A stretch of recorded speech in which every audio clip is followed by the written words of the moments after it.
Hello అండి. Welcome to Pragna's kitchen. ఈరోజు గోంగూర పచ్చడిని చాలా టేస్టీగా ఎలా ప్రిపేర్ చేసుకోవాలో చూసేద్దాం.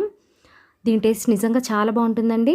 ఈ పద్ధతి ప్రకారం చేసుకుంటే ఇంకా బాగుంటుంది. గోంగూర పచ్చడి టేస్ట్ తెలియని వాళ్ళంటూ ఎవరు ఉండరు. బట్ ఈ పద్ధతిలో చేసుకుంటే కనుక టేస్ట్ అనేది చాలా బాగుంటుంది.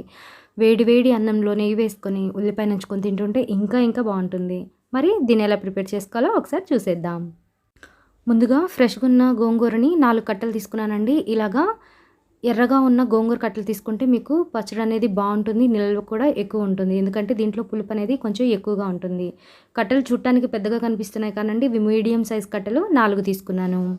వీటిని శుభ్రంగా ఒలుచుకొని కడిగి పక్కన పెట్టుకోండి. ఈ గోంగూరకి నేను 20 ఎండుమిర్చి వరకు తీసుకున్నానండి. ఈ విధంగా చెప్తే మీకు క్వాంటిటీ అనేది కరెక్ట్గా తెలుస్తుందని చెప్తున్నాను. మీరు కారం ఇంకొంచెం ఎక్కువ తినే వాళ్ళైతే కనుక మరి కొద్దిగా ఎండుమిర్చిని యాడ్ చేసుకోండి. వీటిని ఈ విధంగా కట్ చేసుకొని పక్కన పెట్టుకోవాలి. వీటితో పాటుగా పావు టీ స్పూన్ మెంతులు తీసుకున్నానండి. ఈ మెంతులు వేసుకోవడం వల్ల మనకి పచ్చళ్ళకి ఎప్పుడైనా సరే టేస్ట్ చాలా బాగుంటుందండి. దీంతో పాటుగా 2.5 టేబుల్ స్పూన్ ధనియాలు, అలాగే 1 టేబుల్ స్పూన్ జీలకర్ర, అలాగే మరొక 1 టేబుల్ స్పూన్ పచ్చిశనగపప్పు, 1 టేబుల్ స్పూన్ మినపప్పును తీసుకోవాలి. ఇప్పుడు స్టవ్ పైన పాన్ పెట్టుకొని 1 టేబుల్ స్పూన్ ఆయిల్ వేసుకొని ఇందులోకి మనం కట్ చేసుకున్న ఎండుమిర్చిని వేసుకోవాలి. మంటని సిమ్లోనే పెట్టుకోవాలండి. మీరు మీడియం ఫ్లేమ్లో పెట్టుకొని కనుక లేదంటే హై ఫ్లేమ్లో పెట్టుకొని వేయించుకుంటే మిర్చి అనేది మాడిపోతుంది, ఇత్తనాలు వేగవు. కాబట్టి మంటని సిమ్లో పెట్టుకొని ఇలా వేయించుకుంటే మీకు 3 మినిట్స్లో ఈ ఎండుమిర్చి అనేది బాగా ఫ్రై అయిపోతుంది. ఇప్పుడు ఈ ఎండుమిర్చిని ఒక మిక్సీ జార్లోకి తీసుకోండి. మీరు ఏ జార్లో అయితే కనుక చట్నీ ప్రిపేర్ చేసుకుంటారో ఆ జార్లోకి ఈ ఎండుమిర్చిని తీసుకోండి. ఇప్పుడు ఇదే ఆయిల్లోకి పచ్చిశనగపప్పు అలాగే మినపప్పు వేసానండి. ఎందుకంటే ఇవి వేగడానికి మిగతా వాటికంటే కొంచెం టైం పడుతుంది కాబట్టి వీటిని ఫస్ట్ వేసుకున్నాము. వీటిని కొంచెం దూరగా వేగగానే ఇందులోకి మెంతులు వేసుకొని మరొకసారి దీన్ని తిప్పుకుందామండి. ఇలాగా కొంచెం వేగగానే ఇప్పుడు ఇందులోకి ధనియాలు వేసుకుందామండి. మిగతా వాటికంటే కూడా ధనియాల క్వాంటిటీ అనేది కొద్దిగా ఎక్కువ వేసుకోవాలి. ఎందుకంటే మనకి ధనియాల వల్ల గోంగూర పచ్చడికి మంచి ఫ్లేవర్ వస్తుందండి. కాబట్టి ఇందులోకి ధనియాలనే ఎక్కువ వేసుకోవాలి. అలాగే జీలకర్రను కూడా వేసుకొని బాగా వేయించుకోవాలి. జీలకర్ర అన్నిటికంటే ఇలాగ లాస్ట్లో వేసుకోవాలండి. ఎందుకంటే ఇది చాలా త్వరగా ఫ్రై అయిపోతుంది. ఇప్పుడు ఇవన్నీ కూడా చాలా చక్కగా ఫ్రై అయిపోయినాయండి.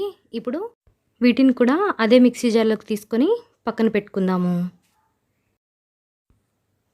ఇప్పుడు ప్యాన్లోకి ఒక 1/2 టేబుల్ స్పూన్ ఆయిల్ వేసుకొని కడిగి పెట్టుకున్న గోంగూర మొత్తాన్ని కూడా ఇలాగా ప్యాన్లోకి పెట్టుకుందాము. మంటని హై ఫ్లేమ్లో పెట్టుకుందామండి. ఎందుకంటే సిమ్లో పెట్టుకుంటే గోంగూర అనేది బాగా గమ్మిగా జిగటగా వస్తుంది. కాబట్టి మంటని హై ఫ్లేమ్లో పెట్టుకొని గోంగూరని ఇలాగా ఎక్కువసేపు అవసరం లేదండి. ఒక 3 నిమిషాల పాటు కనుక వేయించుకుంటే మనకి గోంగూర అనేది చాలా చక్కగా వేగిపోతుంది. ఈ గోంగూర వేగుతున్నంతసేపు కూడా మనం మంటని హై ఫ్లేమ్లోనే ఉంచుకోవాలండి. ఎందుకంటే చెప్పాను కదా, మీకు గోంగూర అనేది జిగటగా రాకుండా ఉండాలంటే కనుక ఇలా హై ఫ్లేమ్లో పెట్టుకొని ఒక 3 నిమిషాల పాటు కనుక మీరు వేయించుకున్నారంటే గోంగూర అనేది మనకి ఇదిగో ఈ విధంగా చక్కగా వేగిపోతుంది. చూసారు కదండి, మనకి గోంగూరలో అడుగున ఎక్కడ కూడా వాటర్ లేదు. కాబట్టి ఇది మనకి రెడీ అయిపోయింది. ఇప్పుడు స్టవ్ ఆఫ్ చేసుకుందాం. ఇప్పుడు మిక్సీ జార్లోకి ఎండుమిర్చి అలాగే మసాలా దినుసులు వేసుకున్నాం కదండి, దీంట్లోకి రుచికి సరిపడినంత ఉప్పు కూడా వేసుకొని ఒకసారి బాగా గ్రైండ్ చేసుకుందాము. చూసారు కదండి, ఇది మెత్తగా నలిగిపోయింది. ఇది మెత్తగా నలిగితేనే మనం వీటిలోని ఫ్లేవర్స్ అన్నీ కూడా గోంగూర పచ్చడికి కలిసి టేస్ట్ అనేది బాగుంటుంది. ఇలాగా మిక్సీ జార్ కంటిందంతా తీసుకొని ఒకసారి ఇలాగా బాగా కలుపుకోండి. ఇప్పుడు ఇందులోకి వెల్లుల్లి గర్భాలండి నేను ఇక్కడ 5 తీసుకున్నాను. ముందే వేసుకుంటే కనుక మీకు మసాలా దినుసులు అనేవి మెత్తగా నలగవు. కాబట్టి తర్వాత వీటిని వేసుకొని ఈ విధంగా గ్రైండ్ చేసుకోవాలి. ఇప్పుడు గోంగూరని పూర్తిగా చల్లారబెట్టుకున్నామండి. మీకు వేడిగా కనుక గోంగూరని మిక్సీలో వేసుకుంటే మీకు గోంగూర అనేది చాలా జిగటగా వస్తుంది. కాబట్టి ఈ విధంగా చల్లారిపోయిన తర్వాత వేసుకుంటే కనుక మీకు గోంగూర అనేది పొడిగా ఉంటుంది. ఇప్పుడు మిక్సీలో వేసుకొని ఒకసారి బాగా కలుపుకోవాలండి. ఎందుకంటే మనం గోంగూరని ఎక్కువసేపు మిక్సీ జార్లోకి తిప్పుకోము. ఇలాగ కలుపుకున్నాక జస్ట్ ఒక 2 సెకండ్స్ మిక్సీని అలా ఆన్ చేసి ఆఫ్ చేస్తే కనుక మీకు ఈ విధంగా వస్తుంది. అప్పుడు మీరు మళ్ళీ గోంగూరని కలుపుకొని మళ్ళీ మూత పెట్టుకొని ఒక్క 2 సెకండ్స్ పాటు తిప్పుకున్నారంటే అలా మిక్సీ ఆన్ చేసి ఆఫ్ చేస్తే మీకు గోంగూర అనేది ఈ కన్సిస్టెన్సీలో చక్కగా మెదిగిపోతుంది. చూసారు కదండి, మనకి గోంగూర అనేది మరీ మెత్తగా అవ్వలేదు, అలానే మరీ ఆకులు కూడా లేదు. ఇప్పుడు ఈ పచ్చడికి పోపును ప్రిపేర్ చేసుకుందామండి. స్టవ్ పైన ప్యాన్ పెట్టుకొని 2 టేబుల్ స్పూన్ల ఆయిల్ను వేసుకుందాము. ఇలాగ ఆయిల్ హీట్ అయిన తర్వాత 1 టేబుల్ స్పూన్ ఆవాలు, అలాగే 1 టేబుల్ స్పూన్ పచ్చిశనగపప్పు, 1/2 టేబుల్ స్పూన్ చాయ్ పప్పు, అలాగే 1 టేబుల్ స్పూన్ జీలకర్ర వేసుకోవాలి. జీలకర్ర పోపులో ఎక్కువ వేసుకోవాలంటే టేస్ట్ బాగుంటుంది.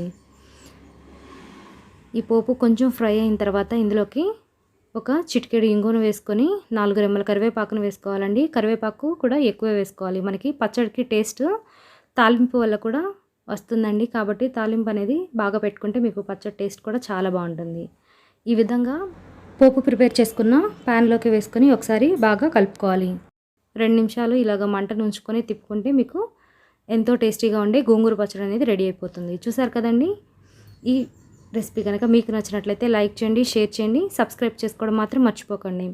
మరిన్ని ఇంట్రెస్టింగ్ రెసిపీస్ కోసం ప్రజ్ఞాస్ కిచెన్ని సబ్స్క్రైబ్ చేసుకోండి.